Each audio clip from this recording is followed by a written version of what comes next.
Hello and congratulations on getting access to this video course on how to rank on Google image search. So this is video number 1, which is the introduction and of course getting started.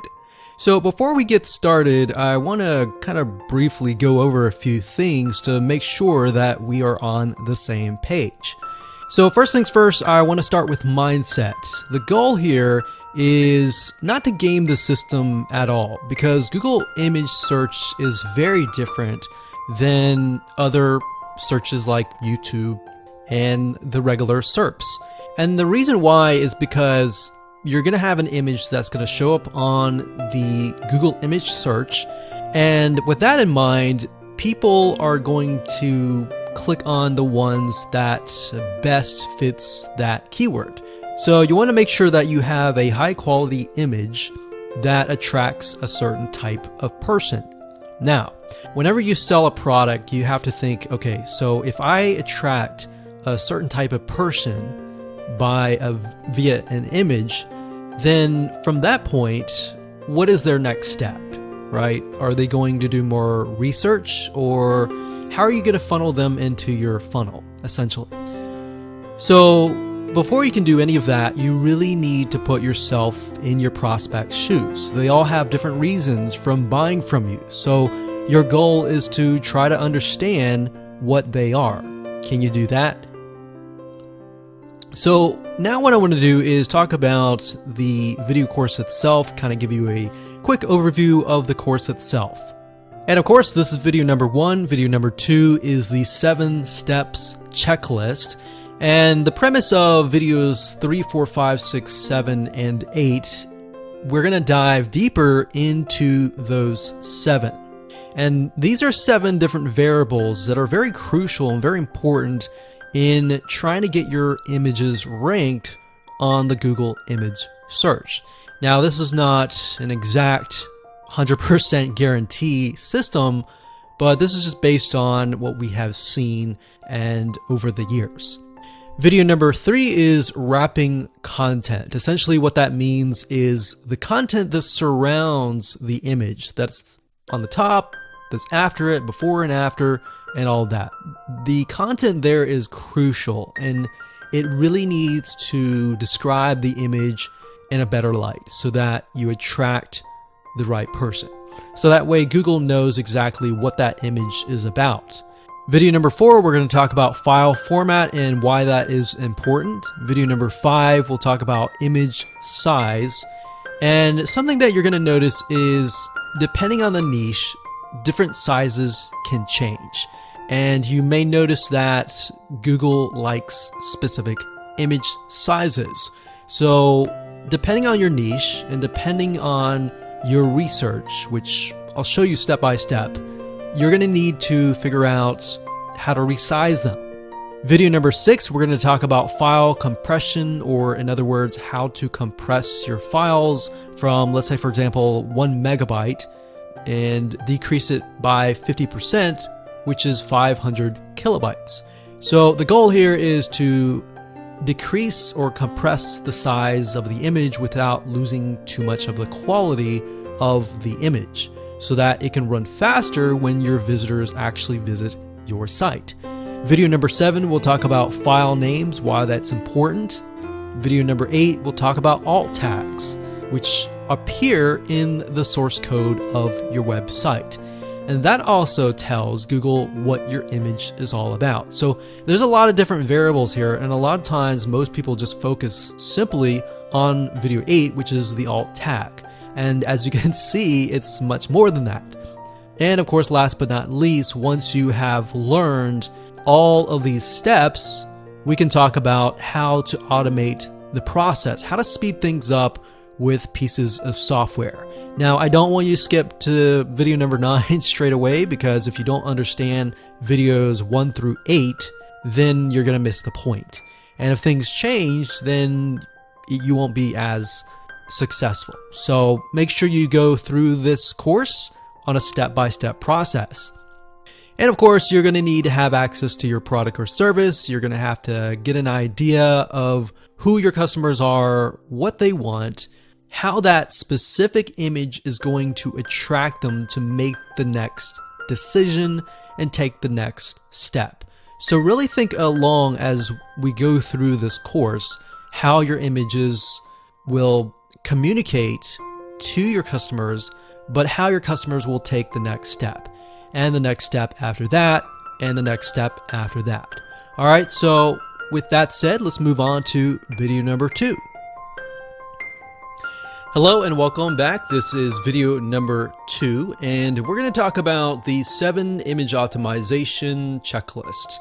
So from here on out, we are going to dive into some practical application.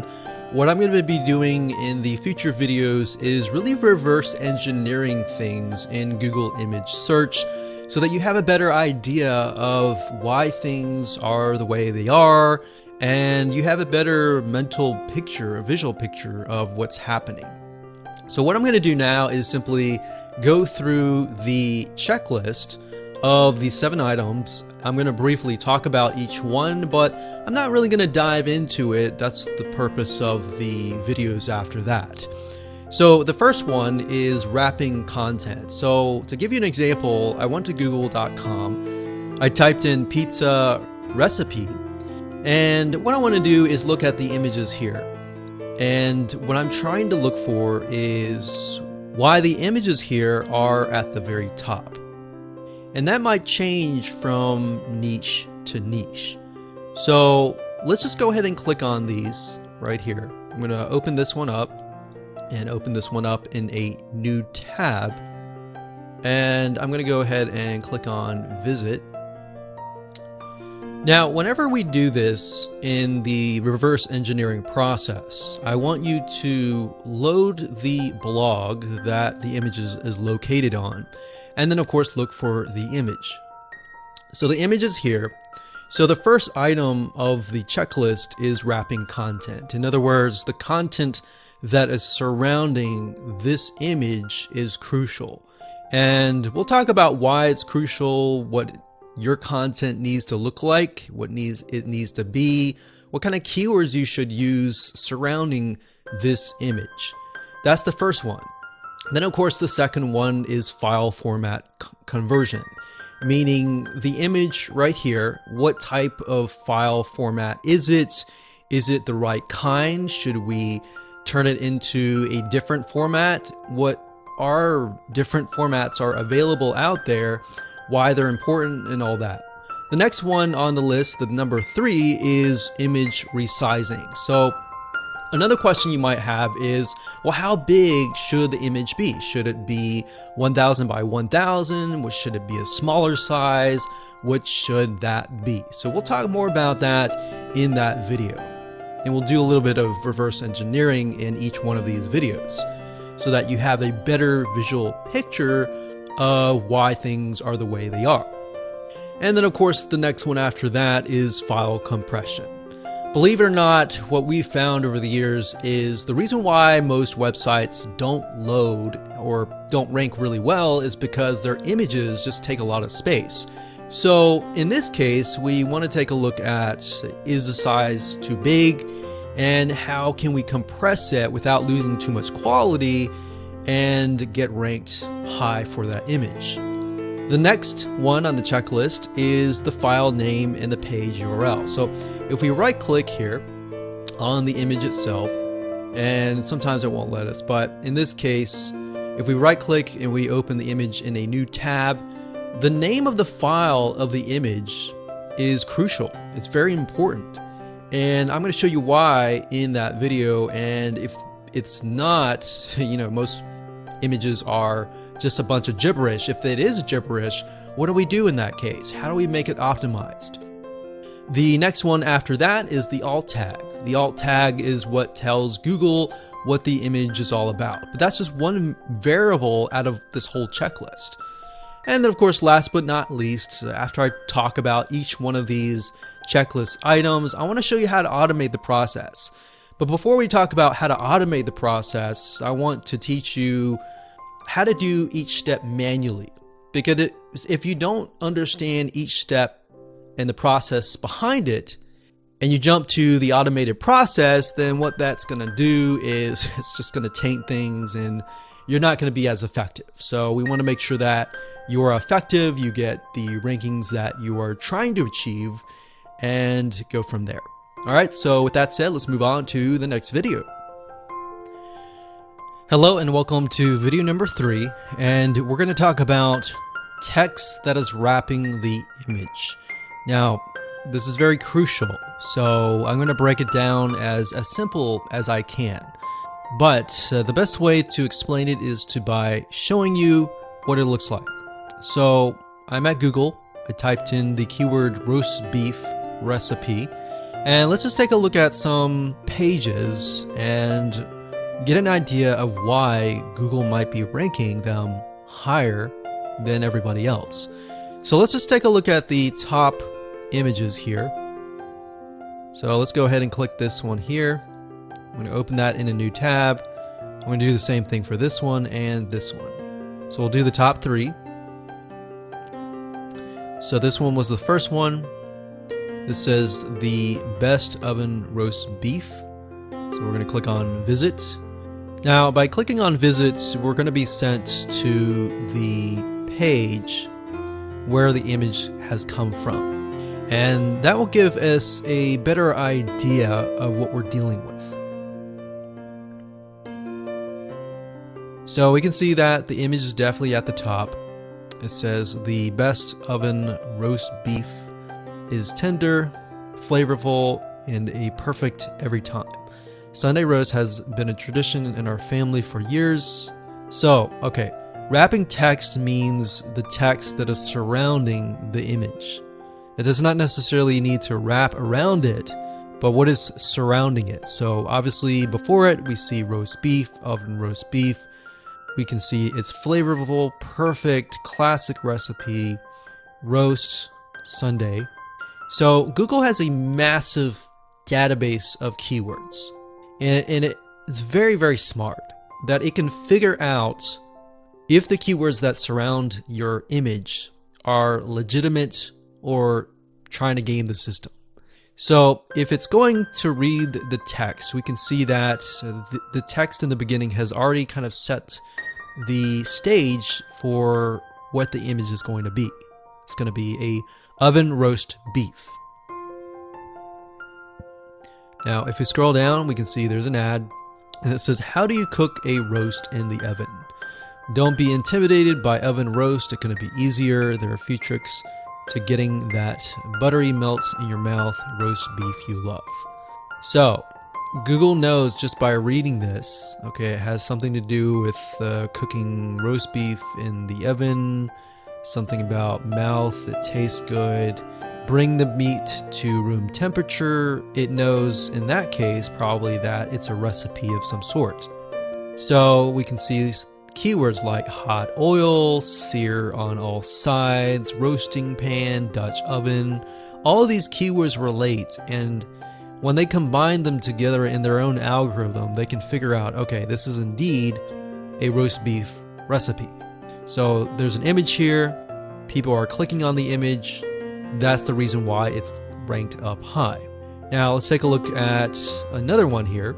Let's click on visit, and I believe this one was the second image. We can see that the image is surrounded by text.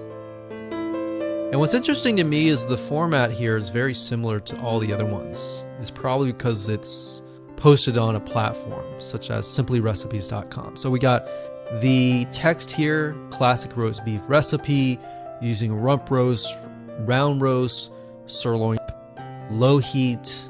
See what I'm doing? I'm looking for keywords that Google is looking for.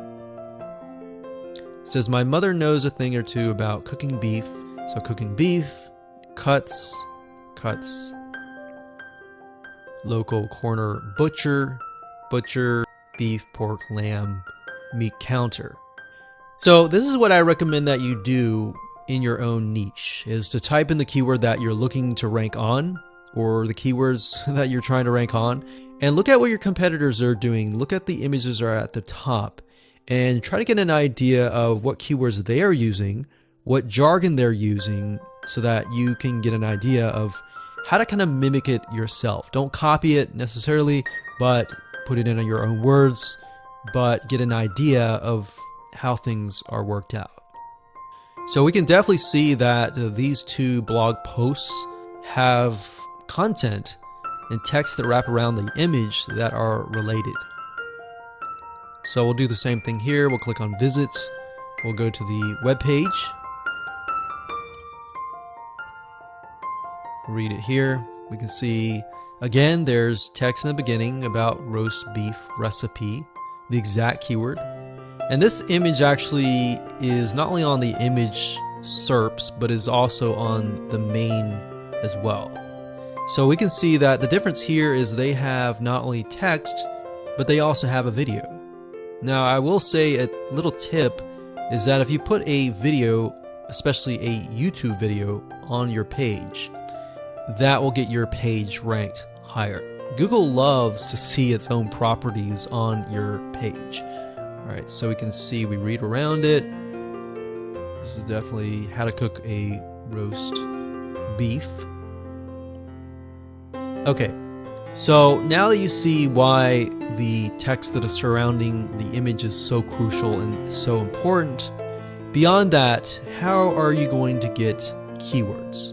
All right, so that's the next question, is where are you going to get these keywords? So one way is simply go to Google, type in roast beef recipe, and just see what you get. So right here is what we call Google suggested keywords. These are keywords that drop down. The reason why they drop down is because they are highly searched keywords. So in other words, in order to appear in the drop down, they have to be highly demanded searched keyword terms. So in other words, thousands and thousands of people are literally entering these in. So this gives us an idea of the different topics that we could potentially write on. So we got roast beef, slow cooker, oven for dinner, crock pot.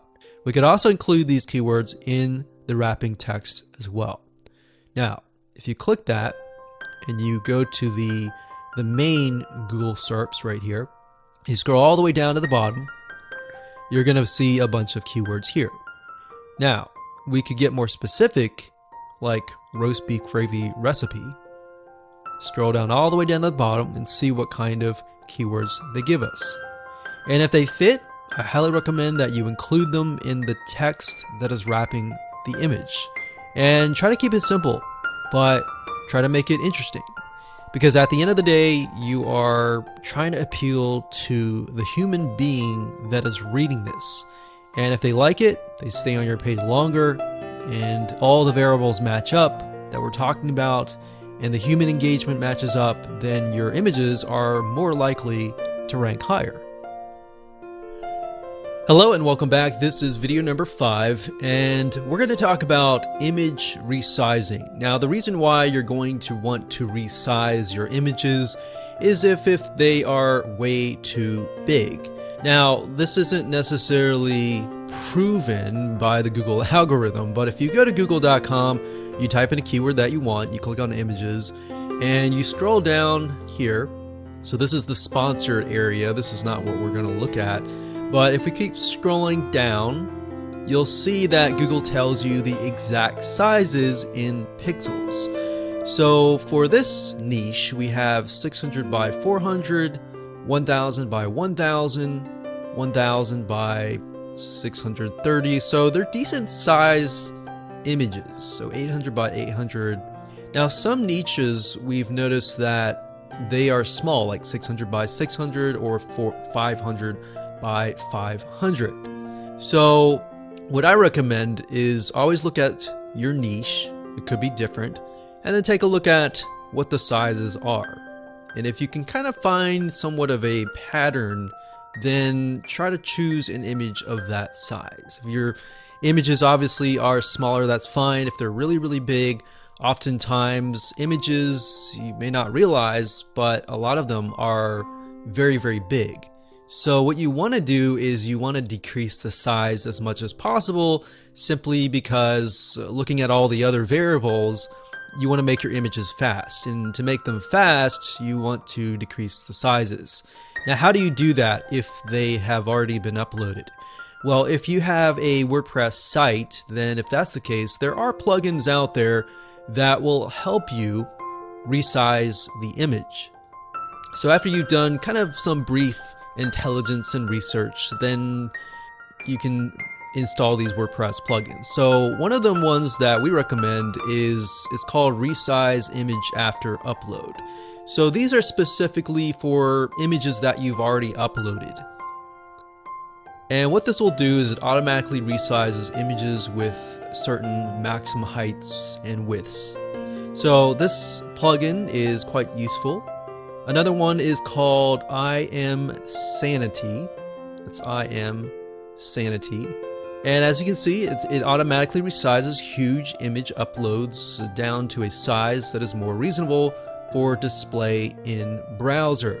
So remember, Google is trying to cater to different types of people with different types of display browsers, meaning some have mobile phones, some have desktops, some have Macs, some have Windows computers, some have very different size monitors. So they're trying to display different sizes to appeal to different people. And that said, we want to make sure that the image loads as fast as we can. A lot of times when you download images from royalty-free stock footage libraries, a lot of times they are big, like 2,000 or sometimes 5,000 by 5,000. So you need to make sure that you're consistently resizing them. Now, if you're not using WordPress and you would prefer to do this manually, you can do something like use Photoshop. So we've got Photoshop here, and I'm gonna pull it up here. So this is one way of doing it, and you can actually easily resize an image by opening it up, as you can see here, clicking on image and image size. So we can see by default that this image is about 900 by 599. Now, if we've done our research and we found that the top ones in that particular niche are about 600 or even 500, we want to type 500 and click OK. And then of course we can save it, the file as it is, and upload it to our website. So that's another way of doing it, but personally I would recommend just using those WordPress plugins because they're a lot easier and you don't have to fiddle with this manually. But this is one way to decrease the size of your images. Hello and welcome to video number 4, and in this video we're going to talk about image conversion. So why would you want to convert your images from one type to another? Well, as far as what we've been talking about, how to make the images faster, load quicker, so that the experience for your visitors are going to be a lot better. So there are different types of images out there. We've got PNGs, we've got JPEGs, we've got GIF files, and we have all sorts of other files as well. JPEGs are a lot of times very compressed. They kind of lose their quality, but at the same time they're compressed, they load quicker. So it really comes down to how much of the image are you willing to lose? Are you willing to make it just a little bit fuzzy, but not too fuzzy, so that you will be able to make the image load faster?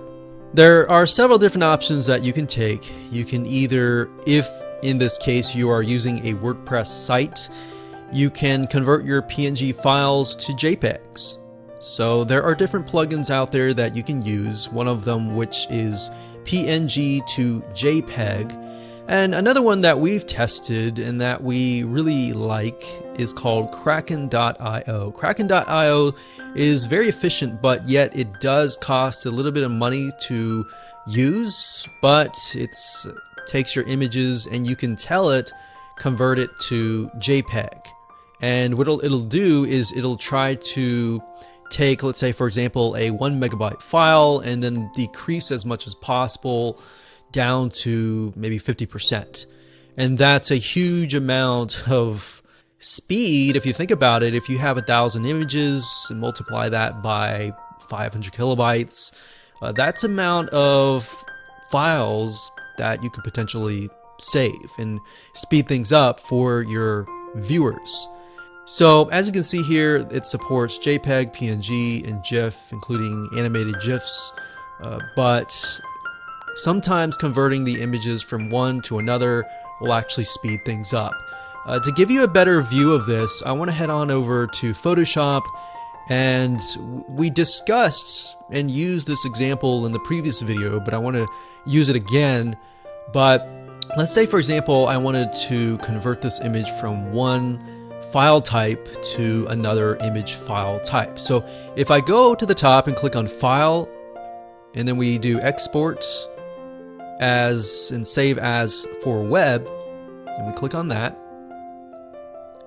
this is a really good example of the type of files we're dealing with, but also the amount and the size. So we can see by default this image here that we resized earlier is about 488 kilobytes. Now, how can we get that down? So what Photoshop will do is it'll give you 4 different examples. So we can see kind of how it loses the quality here. So we can see this one has lost a good amount of quality, but it's 12 kilobytes. So this would not be an issue if we have tons and tons of images. Now you really have to think about it. If you are in the photography business and your images are very, very important, then you may want to think about not using these images and maybe something like this. But if you're not in the photography business and your images are important, but they're not as important, to your visitors, then you might want to use these. So this is PNG right here. Now let's say, for example, we want to change them to JPEG. So these are JPEGs here. Let's say that I'm going to change this one from PNG to a JPEG. So we'll do JPEG. Now with a JPEG, there is a range. You can either tell it to convert to a lower quality, medium quality, high, very high to maximum. So if we do low, you can see it's gone here. If we do medium, it's gotten a little better. And if we do high, the quality looks about the same compared to this one. But the difference is this is 400 kilobytes versus this one is about 20 kilobytes. So that's a huge, huge reduction if you think about it. Now you could change from PNG to GIF file, but I personally would not recommend that unless you're dealing with some sort of animation. But as you can see, it's bumped up from 20 to 72 kilobytes. So I just wanted to show you this as an example of what happens when you change the file type. Now JPEGs are usually very friendly in terms of websites, so that's just something to bear in mind. So if we click on save, we export it and we upload it, we'll save a good amount of space just by changing the file type, and thereby getting it load quicker and faster, giving our viewers a better experience. Hello and welcome to video number 6, and we're going to talk about file compression and why that is important. If you've noticed lately, Google has put a big push on websites loading as fast as they can. And the reason why is because Google wants the best experience for their buyers or their customers, essentially people who search on the internet. That is their customers. So what do their customers want? They want sites that load really fast because they want information that loads really fast. So they're going to look at how fast your website loads, and more importantly, how fast your images load. And through tests, we've realized that they put a lot of emphasis on images, and you'll see in just a second. So in this example, I used a previous example with the Google keyword term, roast beef recipe, and let's just go ahead and click images. So what I want to do in this case is do a quick test to show you different speeds, different images, and why they might be ranked higher than others, and why that is the case, and how to fix the issue. So let's just take a look at the images that are on the very top website. So we saw this image here was also on the main website. So let's just go ahead and click this here. And this is the image, so we'll click visit so that we can visit that particular page. And what we're going to do here is we are going to analyze this page. So what I'm going to do is grab the URL up at the top here. I'm going to copy that. And then next I'm going to go to the page speed insights. And this is essentially a speed tester that Google is providing you for free.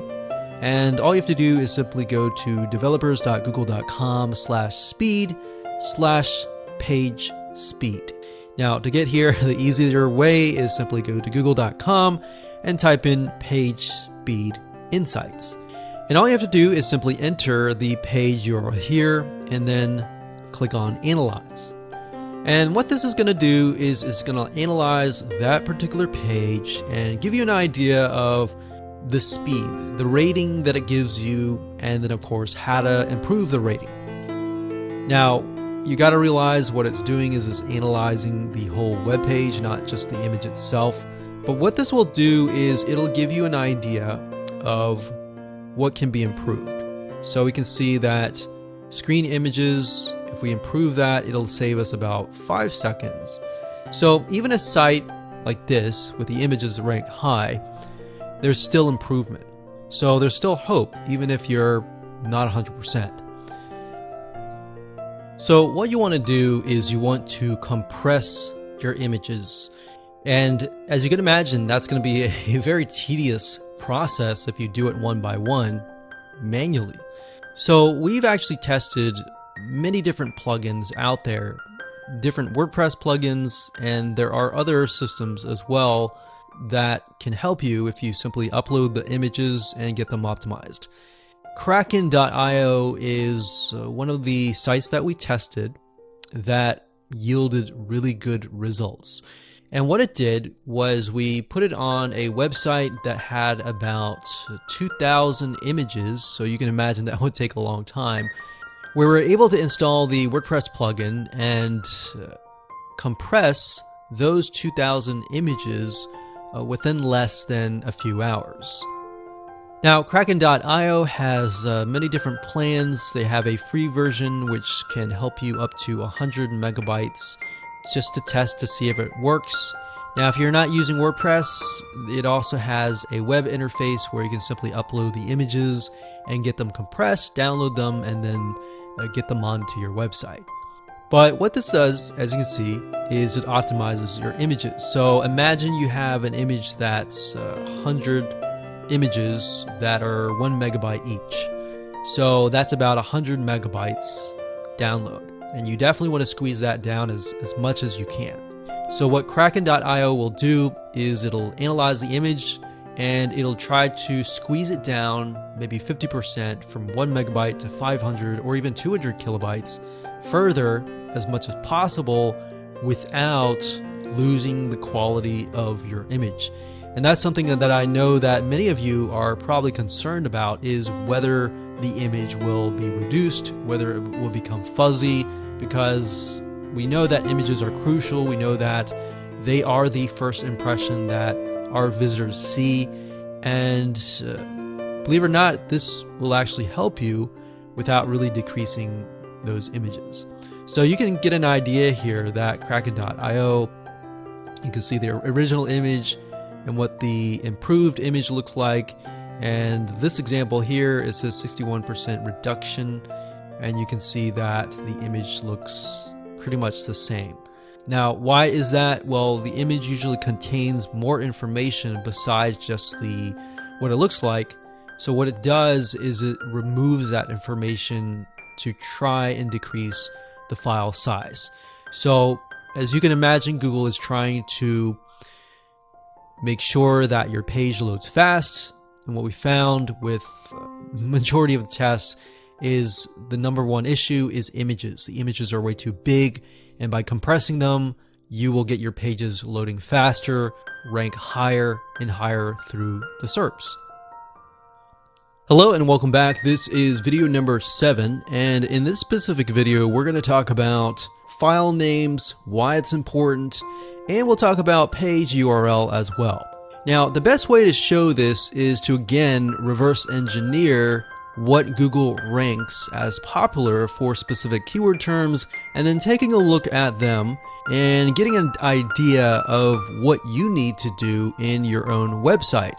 So here I'm at google.com, and I went ahead and typed in 30-minute chicken soup recipe, just because I'm hungry for some chicken soup.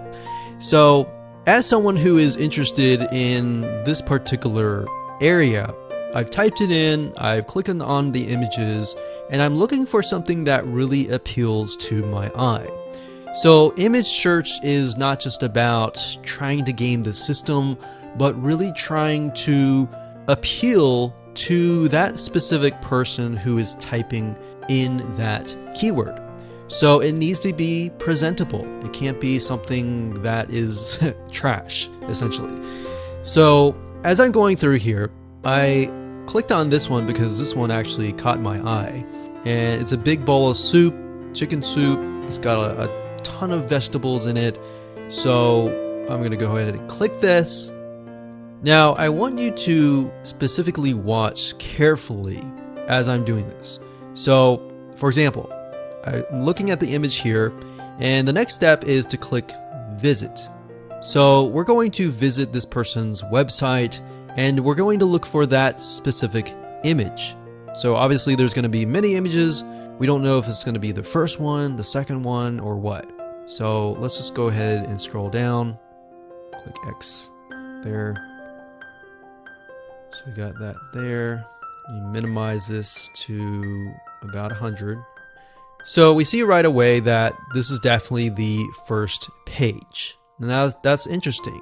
Now, what I like it to do is, regardless of what browser you're using, whether it's Google Chrome, Safari, or Internet Explorer, what you want to do is you want to right click on that image.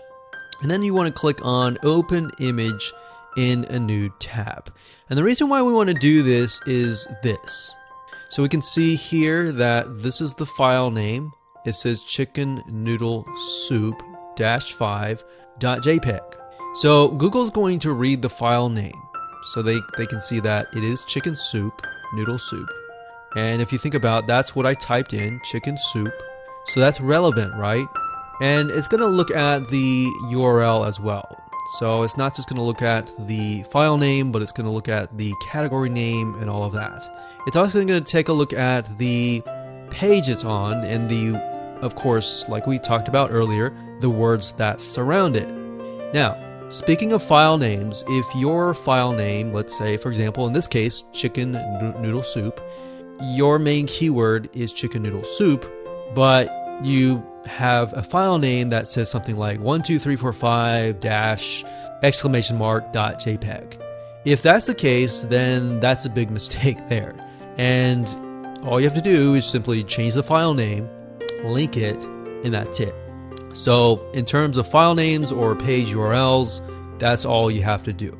So we can obviously see that this is the third highest ranking image for that keyword term, and Google sees this as relevant. Now, if we go back to the search that we did earlier, and let's just scroll all the way down to the bottom somewhere,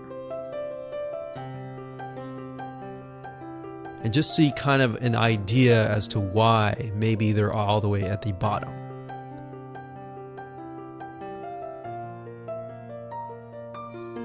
Now, another reason why a lot of these are at the top is because people are clicking on them, and that tells Google that they're relevant. So a lot of these may not, as we can see, we scroll down further down, they don't look like the normal chicken noodle soup. And that's because people are interacting with it. So that's why I said you can't really game the system, because this is all about human engagement and interaction. Now this one here says 30-minute chicken soup. Now that's a YouTube video, so that we're going to keep going down. Tomato chicken soup. This one here. So let's just click this. Now you can see the images are really big, right? Remember, Google likes a certain type of image. So if we click this, we click visit, and we find the image, let's just see what happens here. So we can see Sandra's Alaska recipes. We scroll down, image is a little big. The text that's wrapping it may not really relate.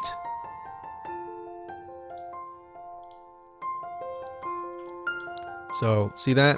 So the file name is way too long, the page URL is way too long. And that's another thing, when I talk about page URL and file name, they're all together, clumped together, but your page URL, you want to make sure that it's short. You don't want to have it too long. So we can see that the file name here is chicken%2b noodle soup cheddar cornbread.jpg. So the problem with this is that there's all these %2 signs and all that. What you need to do is, if you have spaces, use hyphens. So it should look like this, like a hyphen. Don't use underscores, just use hyphens to kind of signify spaces. So it should be as simple as chicken-noodle-soup.jpg. So as you can see here, and this is reverse engineering this, that this is all the way at the bottom. This is probably number 100 or more, and it's all the way at the bottom, and it's got a long page URL and very long, very confusing file name. So you can get an idea now as to what you need to do. All right, so let's just scroll back up here. Now, in terms of how to change the file name, if let's say you already uploaded it and the file name is already there, how do you go about changing it? So to do that, there's several ways. It really depends on what website you're using. If you're using like HTML that's not WordPress, then you will need to change that file name on your computer, whether it's a Mac or a Windows computer. You simply right click that, click rename, and rename it as such. Now, if you're using something like WordPress, you can simply usually you can go into the image editor and you can change the name there. Or sometimes, a lot of times, what I recommend is installing a WordPress plugin such as Yoast SEO. That's yoast.com/WordPress. And if you just go here and you click on Yoast SEO, install that, you'll be good to go. And it'll allow you to essentially put alt tags for the images, and you can also, within WordPress, edit your file names. So hopefully that gives you a better idea of why it's very, very important to essentially change your file names to make sure that they are the keywords that you're trying to rank on. Plus all the other variables that we talked about, like the text that wraps around it should relate to that keyword. Hello and welcome back. This is video number 8, and we're going to talk about alt tags. So alt tags are tags that are associated with a image, and they're located in the code that tells Google or other search engines what your image is all about. So, like we talked about in the previous video, Google and other search engines will look at your file name, but they'll also look at your alt tag. So it looks at a variety of variables, and that's why we have the checklist here, to make sure that they all add up. So, very similarly to the file name, the alt tag is a keyword that will be found in the source code. Now, to give you a better idea, what I'm going to do here is use a very similar example that we used in the previous video with the chicken noodle soup. So what I like to do is to reverse engineer it, is simply go to Google, type in the keyword that you want, find the image, which we clicked on that, and then we landed here. And then remember, we right clicked and we opened the image in a new tab. The reason why I do this for this specific task is to get an idea of what the file name is. So what I want to do is simply copy that, Now, if you're using WordPress, which this lady here is definitely using WordPress, WordPress can sometimes take your image and then of course create many different sizes and formats so that depending on the device that you're using, it will show that image. So that shows Google that they are indeed different platform friendly, meaning different mobile phones, different computers, different operating systems, different computer monitor sizes. So we can see that here. What we want to do is we want to right click and then click on view page source. Now, I just want to prepare you and say, don't be scared. You're going to see a lot of code that may look unfamiliar to you, but don't freak out, okay? It's actually a lot simpler as it looks. I'm just showing this to you so that you have a better idea of how it works and why it works, right? So we're going to click on view page source and we're going to get this. I went ahead and did it because it takes a few seconds. That way you don't have to wait. So what we're going to do now is try to find that image. So the reason why I looked at the file name was so that I could get the file name. And now I'm going to do a search. So I'm using a Windows computer. I'm going to do a search for that file name. So there it is. All right. So I'm going to zoom in here so that you can see it a little bit better. So now let me do a search for that file and we can see it there. Now, like I said, with WordPress, it's going to create several different sizes. So we see that here. But if we scroll up, and I'm going to make this a little bit smaller, like that. All right. So if we take a look at the image tag is always going to start with this sign, img space class equals how you want it aligned and the image source, which is this. And then of course you have the alt tag. So this is telling Google, okay, how big it is, you know, how it's aligned in the content and the content that surrounds it. So in other words, when Google comes to your site, they're not really looking at your site, they're really looking at the code. So this is what they're looking at. Now we see alt equals easy 30-minute homemade chicken noodle soup. Dash classic, comforting, and tastes just like grandma made, but way easier and faster. This soup is amazing and it'll be your new favorite recipe. Now what's funny about this is they are using the keyword inside it, but it's really a description. So in hindsight 2020, this looks like more natural. It doesn't look keyword stuffy or like they're trying to game the system. It's simply something that somebody would write right off the bat. Now we can see the image size and all that. Now, that's the alt tag, right? So 30-minute homemade chicken noodle soup. And that was in the beginning, and you want to make sure that the keyword is in the beginning. Now, if we do this again, let's just go back over here and reverse engineer again. And this time I am going to click the second one. So we'll click visit. I'm going to keep an eye on that image. So I believe that's this one here. Let's just take a look. Yeah. Bread on top, butter on the right. There we go. So that's the image that we're dealing with. And of course, I'm going to right click, open image in new tab to kind of get an idea of what we're dealing with.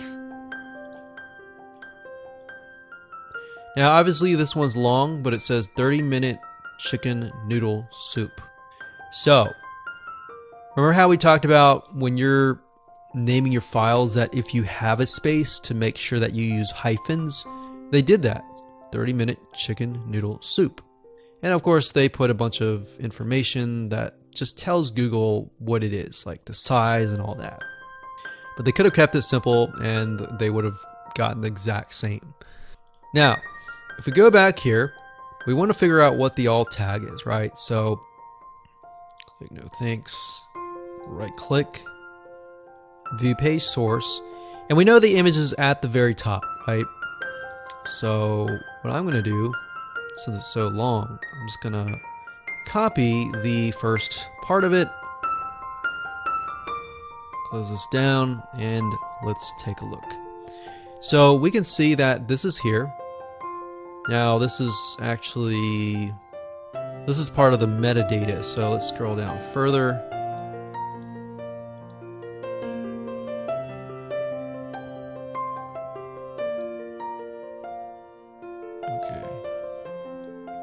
So if they were our competitor, we can get an idea. We can see that they are definitely using, it looks to me like a Yoast SEO plugin or some sort of SEO plugin that is creating all this metadata. And metadata essentially is data that the search engines use. Okay, so this one's a little bit more difficult to see.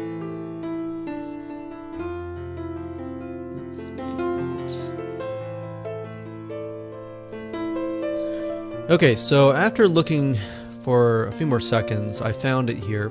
This is here. So if you're thinking, well, this looks too complicated, just try another image. All right, go to a different image, get an idea. And I'm really just showing you this as a way to reverse engineer it to give you a better idea of how it works. You don't have to necessarily do this yourself, but this is a good way to figure out what your competitors are doing. So we can see here, it says IMG. And let me zoom in just a little bit.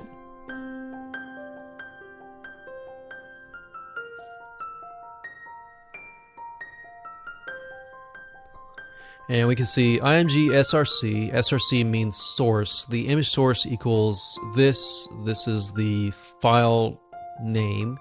And then the alt equals 30-minute chicken noodle soup. And that's what we typed in, 30-minute chicken soup recipe. So it's not exact, but it's very, very similar.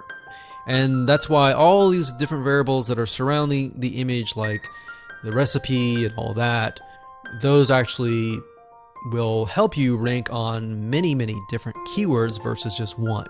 So I'm very sure that this specific site is ranked on not just one, but many, 10, 20, 30 different keywords that are related. So that's why alt tags are so important. So you can see here the file names here, the alt tags here, and that those two work hand in hand. Now, depending on what platform you're using, if you're using HTML, you're going to have to edit the alt tag yourself. But if you're using something like WordPress, it's very easy. As long as you're using something like Yoast, all you have to do is click on the image, and with Yoast, it'll give you the image details like this, and it'll say alternate text. So alternative text is what alt tag means, and you enter that here. So this, in this case, would be the 30-minute chicken noodle soup. And of course, you can put dash if you want to. Now, bear in mind that not only is this going to be search engine friendly, but it's also going to be handicapped friendly as well. So folks who are maybe blind and they are using special software to allow them to hear what is going on the website, if you have an alt tag or alt text, it'll tell them what the image is going to look like. So you could be more descriptive, essentially. So hopefully that gives you a better idea on why the alt tag is important and how to edit within your site. Okay, so I just want to say congratulations on finishing this course. Now that you have learned all the basics and how to manually do everything step by step, we're going to talk about automation here. And the reason why I wanted to show you how to manually do it was so that you could fully understand the reasoning behind it and how to do it yourself. Now that you understand that, you can use tools. A lot of people make the big mistake beforehand to actually use tools first, and by doing that, you aren't really aware of why things work the way they do. So if things change, you don't realize why they change. So now that you have kind of a better insight into how things work step by step, how to do it manually, even how to outsource it if that's the case in the future. Let's talk about tools that will actually help you automate the process in terms of finding and searching all through your website to figure out perhaps what file names need to be changed, what images need alt tags, and all the different little variables that we talked about in this course. So the first tool that's really good is called Screaming Frog, and you can get there by going to screamingfrog.co.uk. Now if you go here, basically what this tool is it's a website crawler that you can download onto your computer, and what it'll do is it'll scan. For example, we want to figure out of all of our website which images have alt tags and which images don't, or which images have alt tags but their alt tags are just very generic and not very targeted. So basically what we're trying to figure out is how can we make very small tweaks with a powerful punch, if that makes sense. So go to the site, you can see that it's a website crawler, and we are specifically interested in the search engine optimization right here, so go ahead and click that.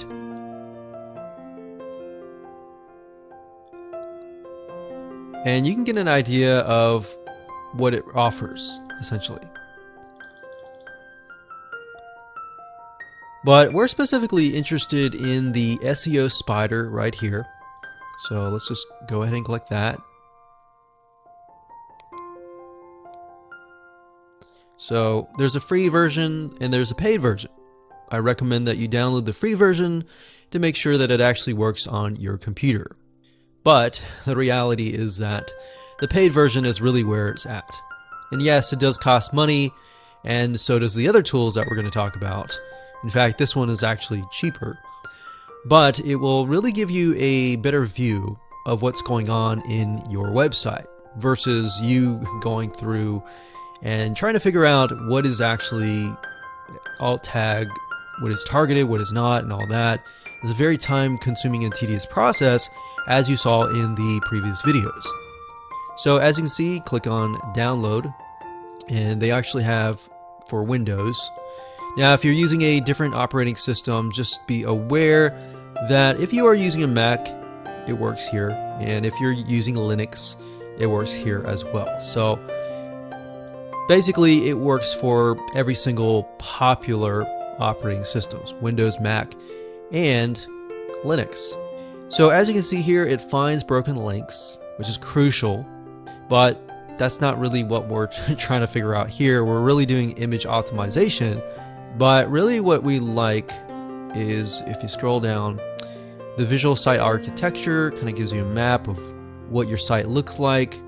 It also crawls JavaScript websites, but beyond that, it will actually tell you whether the image has an alt tag, what the file names are, and it'll tell you a lot more detail in terms of trying to get those images search engine friendly, get them into the Google search engine very, very easily. So I can guarantee you this is something that your competitors are most likely not using. So in terms of image optimization and other SEO audits, this would be the tool to go to. Now, there are other tools like ahrefs.com, and this is something that we've used before, and this tool is a little bit different. It's more extensive, it's a lot more expensive, but it's extensive in the sense that it allows you to not only get a better idea of what's going on in your site, but how it ranks in the real world. See, Screaming Frog, all it does is mainly it crawls your site to give you an idea of what's happening on the inside. Ahrefs, on the other hand, will give you an idea of what's happening not only on the inside, but on the outside. How you rank against competitors, where you rank on the Google SERPs, what rank it is, what content is most popular, and that gives you a better idea of essentially how to take your business and how to take your website to the next step, if that makes sense. So as you can see here, it gives you an idea of the backlinks, who's referring to you, what kind of organic traffic you're getting, and all of that. Another great tool is called Moz, Moz.com. Moz is very similar to Ahrefs in the sense that it'll tell you what's going on in your business, but it'll give you a better picture of what's happening beyond that as well. So what I would say is start with Screaming Frog if your intention is the image optimization process. And once you're done with that, then go beyond that and take it to the next level and use either ahrefs.com or moz.com. Either or is good, but the main one is screamingfrog.co.uk.